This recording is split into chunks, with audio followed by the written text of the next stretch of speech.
क्या आपके साथ भी ऐसा होता है कि 1 घंटे पहले ही आपने भरपेट खाना खाया था और आपको फिर से भूख लग गई है? तो बार बार भूख लगने के पीछे आपका पेट नहीं बल्कि ये 3 गलतियां इसका मेन कारण है। फर्स्ट नंबर पे है डिहाइड्रेशन और पानी की कमी। डिहाइड्रेशन और पानी की कमी की वजह से बार बार मुंह सूखना और भूख लगने जैसी प्रॉब्लम होती है। तो अगर आपको बार बार भूख लगती है तो आप 1 गिलास पानी पीजिएगा।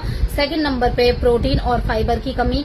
आप शरीर में कार्बोहाइड्रेट जैसे आलू, मैदा, चीनी तो पर्याप्त मात्रा में ले लेते हैं जिसका डाइजेशन जल्दी हो जाता है, लेकिन प्रोटीन और फाइबर शरीर को नहीं मिल पाते जिससे बार बार भूख लगती है। थर्ड नंबर पे इसका मेन कारण है अधूरी नींद और स्ट्रेस। अधूरी नींद और स्ट्रेस के कारण बॉडी में ग्रेलिन नाम का हंगर हार्मोन्स बढ़ जाता है जिससे कि बार बार भूख लगती है। तो आपको भी अगर बार बार भूख की प्रॉब्लम को रोकना है तो आप पर्याप्त मात्रा में नींद लीजिए और बॉडी को हाइड्रेट रखिए। Thank you.